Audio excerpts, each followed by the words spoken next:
오늘 우리에게 주시는 하나님 말씀은 누가복음 15장 11절에서 24절까지 말씀입니다.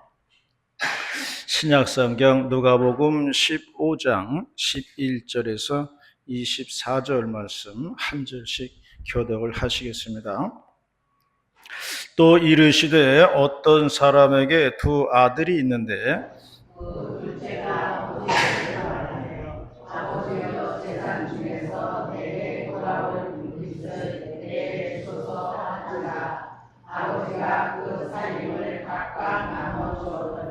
그 후 며칠이 안 되어 둘째 아들이 재물을 다 모아가지고 먼 나라에 가 거기서 허랑방탕하여 그 재산을 낭비하더니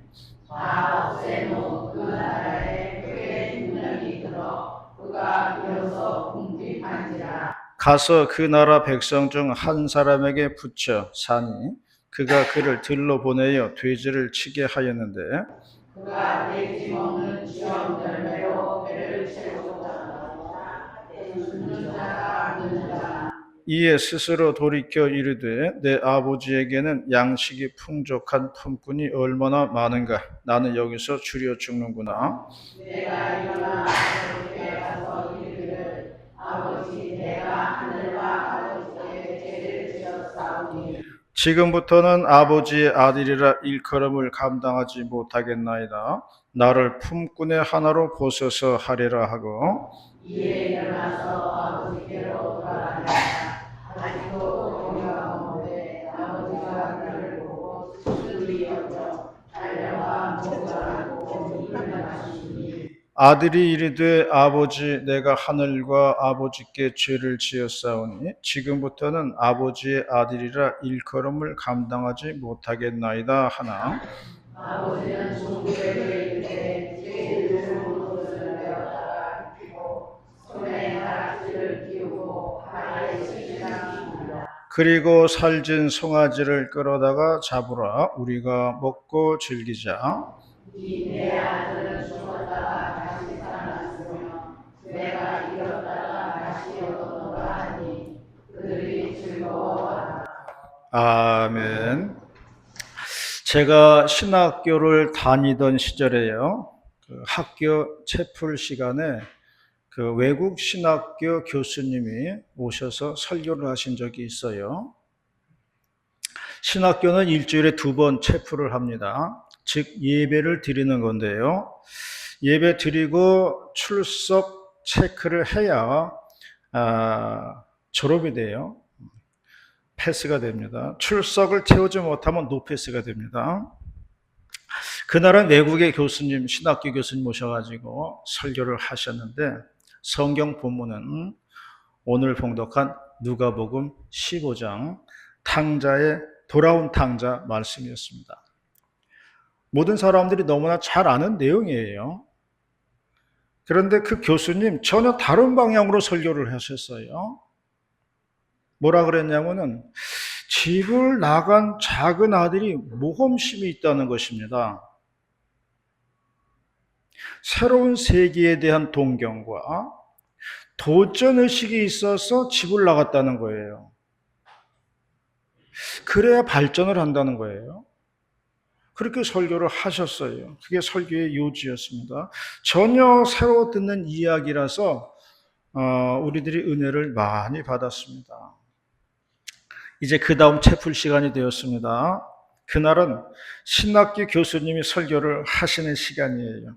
그리고 하시는 말씀이 지난번 설교 해석이 잘못됐다는 거예요. 그리고서는 같은 본문을 가지고 다시 설교를 하시더라고요. 그 교수님은 우리가 그냥 잘 아는 그냥 전통적인 해석을 하셨어요. 그때도 은혜를 많이 받았습니다.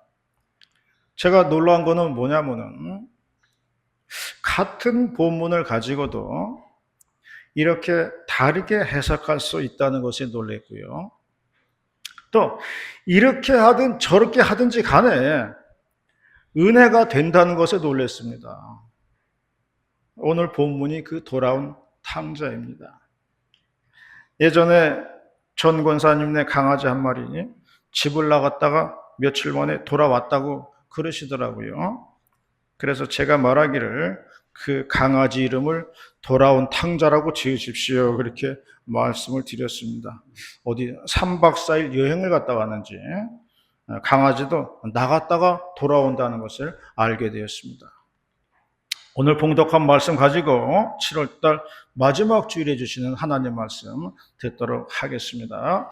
첫 번째로 말씀하는 것은 하나님 아버지께 오는 것이 희망이라는 말씀이에요. 19절과 20절 말씀입니다. 19절과 20절 말씀 시작. 지금부터는 아버지의 아들이라 이 걸음을 감당하지 못하겠나이다. 나를 풍부의 하나로 얻어서 행하라고. 이에 일어나서 아버지께로 돌아가려나 아직도 거리가 먼데 아버지가 그를 보고 슬피 여겨 달려가 목을 안고 입을 마시니. 본문의 내용은 우리가 잘 아는 것처럼 이렇습니다. 어느 집안에 두 아들이 있었다고 그랬어요. 작은 아들이 아버지에게 요구하기를 유산 중에서 자신의 몫을 달라고 하였습니다.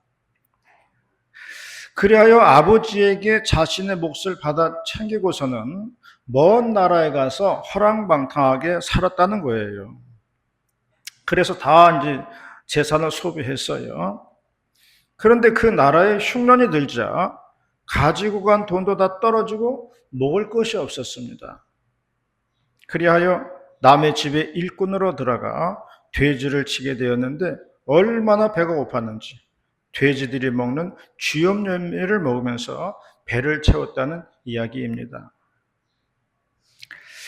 이 아들이 눈물 젖은 빵을 먹다 보니까 집이 생각이 났습니다.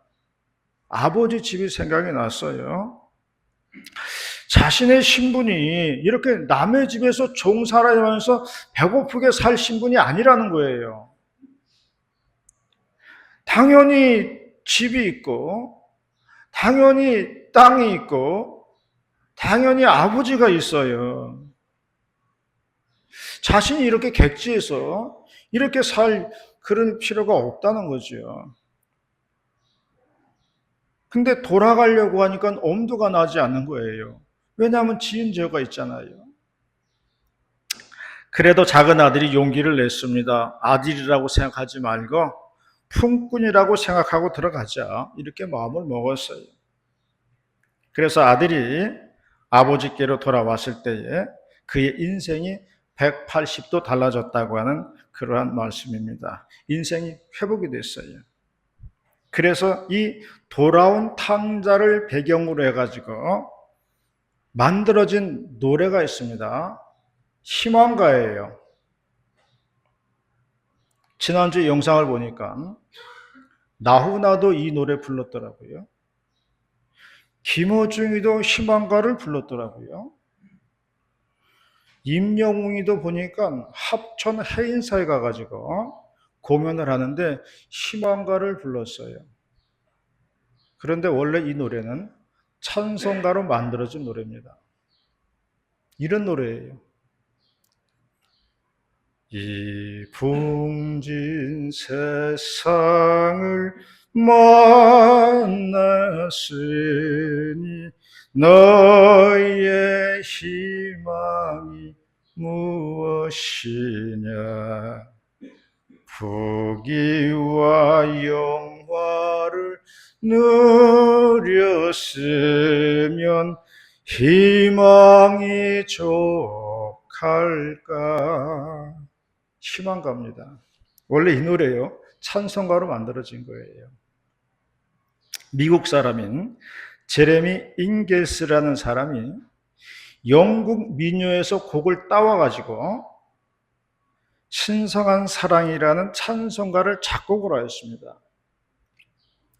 이것을 1805년도에 자신이 펴낸 찬송집에 수록을 했어요. 그 가사는 첫 줄이 주님이 그의 동산에 오시네로 시작을 하고요. 제목은 가든 힘이다, 정원의 노래다, 그렇게 제목을 붙여가지고 부르게 되었습니다. 이 노래가 일본에서 유행을 하게 되었는데요. 1910년도에 일본 중학교 학생 12명이 여름에 보트 전복 사고로 죽게 됩니다. 그래서 그 학교의 교사인 미스미 스즈코라는 사람이 후지산을 배경으로 해가지고 새하얀 후지산 자락이라는 진원 가사를 붙여가지고 추모식 때 불렀어요. 이 노래가 수많은 사람에게 위로를 주었다는 겁니다. 같은 해에 이 노래가 국경을 넘어서 한국으로 왔어요. 한국인 그 기독교인인데요. 임학천이라는 사람이 이 멜로디에다가 이풍진 세상을 만났으리라는 가사를 붙인 거예요.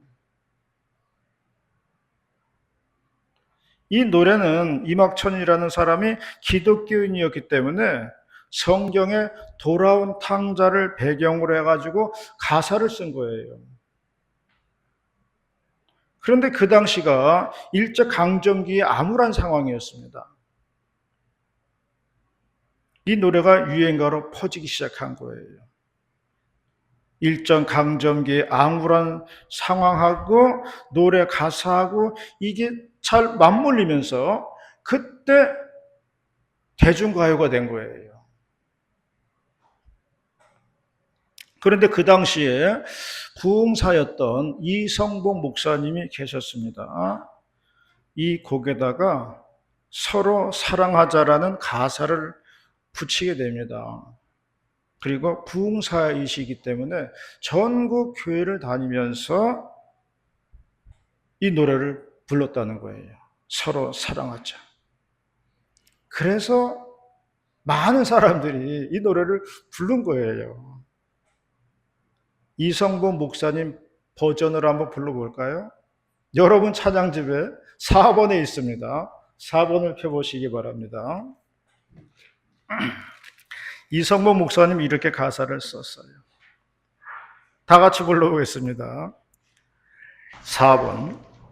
이 풍진 세상을 만났으니 우리 할 일이 무엇인가. 믿음과 소망과 사랑 중에 제일은 사랑이라. 형제여 서로 사랑하자. 우리 서로 사랑하자. 사랑의 주님 계명 지켜 힘써서 사랑하자. 할렐루야. 그 시대에 이 노래 부르면서 많은 교인들이 은혜를 받았다는 말씀입니다. 하나님 아버지께 돌아가면 희망이 보인다는 말씀이에요. 언제 어디서나 하나님 아버지를 생각하는 저와 여러분이 다 되시기를 바라겠습니다. 두 번째로 말씀하는 것은 하나님의 사랑이 크다는 것입니다. 24절 말씀이에요. 24절 말씀 시작. 내 아들은 죽었다가 다시 살아났으며 내가 잃었다가 다시 얻었노라 하니 그들이 즐거워하더라. 돌아온 아들에 대한 아버지의 마음을 보여주고 있습니다. 돌아온 아들에 대하여 좋은 옷을 입히고 살진소를 잡고 잔치를 벌여주었습니다. 가락지를 끼우고 발에 신을 신기라고 했습니다. 옛날의 종들은 신을 신지 않았어요. 신을 신긴다는 말은 더 이상 너는 종이 아니라 가족, 즉 아들이라는 이야기예요. 그러므로 하나님의 사랑은 가족의 사랑과 같다는 말씀입니다. 종은 남남이지만 가족은 식구입니다. 요즘 뉴스에 나온 거 보면요, 2건의 사건 때문에 사람들이 충격을 받았어요. 화성에서 사건이 일어났잖아요. 작은 아들이 부모님을 죽이고 형을 죽였어요. 자신을 낳아주고 키워준 부모를 어떻게 죽일 수가 있는지 사람들은 충격을 받았어요. 인천에서는 생일상 차려주는 아들을 총으로 쏴서 죽이는 사건이 일어났어요. 아버지 생일상 차려주는 사람 그렇게 많지 않습니다. 그런데 그런 상태에서 아들에게 총을 쏴가지고 죽였다는 거예요. 도대체 어떤 심리인지 알 수가 없어요. 현대인들의 정신 상태에 무언가 문제가 있는 건 아닌가 하는 그런 생각이 듭니다. 성경에도 보면요, 말세는 사랑이 식어진다고 그랬어요. 사랑이 식어진다는 것은요, 감사가 식어진다는 이야기예요. 그래서 현대인들은요, 감사를 모르고 삽니다. 그러니까 사랑도 식어지는 거예요. 그러므로 우리는 감사와 사랑을 회복해야 할 줄로 믿습니다. 사도 베드로는 말했어요. 무엇보다도 서로 열심히 사랑할지니 사랑은 허다한 죄를 덮느니라. 베드로전서 4장 8절에 말씀을 했습니다. 사도 요한이 이렇게 말씀했어요. 사랑하는 자들아 우리가 서로 사랑하자. 사랑은 하나님께 속한 것이니 사랑하는 자마다 하나님을 알고 사랑하지 않는 자는 하나님을 모르나니 하나님은 사랑이시니라. 요한일서 4장 7절에 말씀하고 있습니다. 문산에 저희 어머니가 사시는데요. 개를 한 마리 키우고 있습니다. 동생이 말하는데 진도인지 뭐 제주도인지 어디서 이렇게 데려왔다고 그래요. 어디서 보내주었다는 겁니다. 그래서 어떻게 보내주었냐고 물어봤더니 비행기를 태워서 보내줬다고 그래요. 이 비행기로 짐승도 태워서 이렇게 뭐 보내주고 받고 그러는 모양이에요. 그런 얘기는 처음 들었어요. 그런데 이 강아지가 처음 저를 볼 때 많이 짖었습니다. 물론 낯선 사람이니까 개가 짖는 것은 당연하겠죠. 그러다가 몇 번 드나드니까요. 이제 얼굴을 알아보고 가족이라는 것을 알게 됐어요. 아, 이 사람이 가족이구나. 그러면서 안 짖어요, 그다음부터는. 걔도 이제 이 남자가 이 집 식구라는 걸 아는 거죠. 같이 사는 식구들은 엘리베이터 소리만 나도요, 뛰쳐나가더라고요. 한동안 나를 봐도 그렇게 안 짖던 그 개가요, 언젠가 가니까 나를 보고 막 짖는 거예요. 왜 짖었을까요? 저는 그 이유를 알 수가 있겠더라고요. 그래서 사람이 짐승하고도 충분히 소통할 수 있다는 것을 그때 알았어요. 사람이요? 짐승하고도 소통을 할 수가 있어요. 구약에 보면 발람 선지자가 이제 잘못된 길을 가니까 나귀가 막 막아 쓰잖아요. 하도 발람 선지자 말을 안 들으니까 나귀가 입을 열어서 말을 했다는 대목이 나와요. 그 본문도요, 저는 충분히 이해가 돼요. 해석이 됩니다. 그 강아지가 나를 보고 짖은 이유는 이거예요. 너는 왜 나를 보고서 아는 체도 안 하느냐? 이거예요. 저는 가면은 보는 둥 마는 둥 그냥 뭐 아는 체도 안 하거든요. 그러니까 강아지가요, 그러는 거예요. 분명히 한 가족인 줄 아는데 자기한테 관심을 안 갖는다는 거예요. 너는 왜 한 가족인데 나한테 아는 척도 안 하냐? 보는 둥 마는 둥 그러냐? 그래서 짖는 거예요. 그게. 가족끼리 좀 아는 체 좀 하고 살자 이겁니다. 짐승들도요, 사랑이 필요하다는 거예요. 짐승들도요, 사랑으로 키워야 된다는 걸 얘기해 주고 있는 거예요. 어디 가니까 뭐 꽃들도 노래 부르면 잘 자란다고 그래가지고 어느 영상 보니까 어느 목사님이 그 비닐하우스, 꽃 재배하는 비닐하우스에 가가지고 이탈리아 가옥을 막 부르더라고. 뭐 우리 잘 모르는데 뭐 산타루치아인지 무슨 뭐 오셀로미온지 뭐 이렇게 부르는 걸 봤어요. 우리도 모르는데 꽃들이 알겠어요. 하지만 그걸 들으면은 잘 자란다는 거예요. 식물은 걸음으로 자라지만은 사람은 사랑을 먹고 자라는 거고요. 고난을 당하면서 성숙해지는 겁니다. 음식은 손이 많이 갈수록 맛이 난다고 우리 아들이 말했어요. 나 그 말 듣고 나도 설교를 준비할 때 손을 좀 많이 가게 해야 되겠구나, 그런 생각이 들더라고요.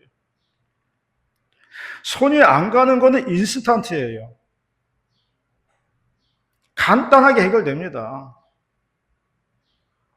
그러나 사랑이 없잖아요. 음식은 사랑이라고 했어요. 나도 그래서 인스턴트 설교를 하지 말고 손이 많이 가는 설교를 해야 되겠다는 그런 생각을 하게 되었습니다. 하나님은 사랑이라고 했습니다. 우리는 그 하나님의 자녀들입니다.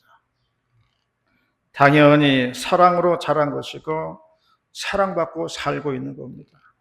우리에게 이런 사랑이 식어졌다면 문제가 분명히 있는 거예요. 믿음, 소망, 사랑 중에 그 중에 제일은 사랑이라고 했습니다. 사랑의 심령으로 넉넉해지는 우리 모두가 다 되시기를 바라겠습니다. 마지막 세 번째 말씀하는 것은 화평의 하나님을 말씀하고 있다는 것입니다. 오늘 본문이 길어서 다 봉독하지 않았습니다만 뒤이어서 나오는 이야기가 있어요. 형이 있었는데 아버지와 동생을 시기 질투했다는 그런 내용입니다. 그런데 중요한 것은 시기 질투하는 형을 대하는 아버지의 자세입니다. 뭐라 그랬냐면, 얘야, 너는 항상 나와 함께 있으므로 내 것이 다 너의 것이다. 그런데 동생은 죽었다가 살아왔는데 우리가 기뻐하는 것이 마땅치 아니하냐라고 말씀하시면서 이 본문이 끝이 나게 됩니다. 넓디 넓은 아버지의 마음이에요. 바다같이 넓은 아버지의 마음이에요. 이래야 가정도 평화로워진다는 거예요. 집안에 갈등이 한번 생기면요, 마귀도 은근슬쩍 한 자리 차지합니다. 그러나 그런 갈등을 푸는 열쇠는 아버지의 넓디 넓은 마음이라는 것을 잊지 마시기를 바랍니다. 우리 부모님의 넓디 넓은 마음이 가족의 갈등을 푸는 거예요. 그런 마음이 있으면 되는 겁니다. 세상에서 바다처럼 넓은 것은 없습니다. 그래서 이름하여 바다입니다. 바다. 장마가 져서 온갖 흙탕물이 바다로 흘러 들어갑니다. 말없이 바다요. 바다는 바다. 그래서 바다예요. 다 받아냅니다. 그리고 나서 다 바닷속에 들어가면 정화를 시켜버려요. 어떻게? 넓으니까 다 정화를 시키는 거예요. 에베소서 2장 16절 말씀했어요. 십자가로 이 둘을 한 몸으로 하나님과 화목하게 하려 하십니다. 원수된 것을 십자가로 소멸하시고 또 오셔서 먼 데 있는 자나 가까운 데 있는 자에게 평화를 전하셨다 말씀했습니다. 예수님은 우리의 화목제물이라고 말씀하셨습니다. 예수님께서 십자가 위에서 하나님과 사람을 화목하게 하셨어요. 그리고 사람과 사람을 화목하게 하셨어요. 인생 살아가는 데 있어서 갈등이 없을 수는 없지만 우리가 손을 펴고 가슴을 펴고 마음을 펴고 산다면 많은 것들이 용납이 될 것입니다. 그것이 평화로운 마음이에요. 그러한 마음으로 살아가시는 우리 모두가 다 되시기를 주님의 이름으로 축원합니다. 기도하시겠습니다. 사랑과 은혜가 풍성하신 하나님 아버지 감사드리옵나이다. 오늘도 7월달 마지막 주일에 주시는 귀한 말씀 감사드리옵고 가슴 신비에 새기고 잊혀지지 않는 말씀 되게 하여 주시옵소서. 이 말씀 붙들고 또 한 주간 살아가는 복된 성도들 다 될 수 있도록 인도하여 주시옵소서. 감사드리며 예수님의 이름으로 기도 올리옵나이다. 아멘.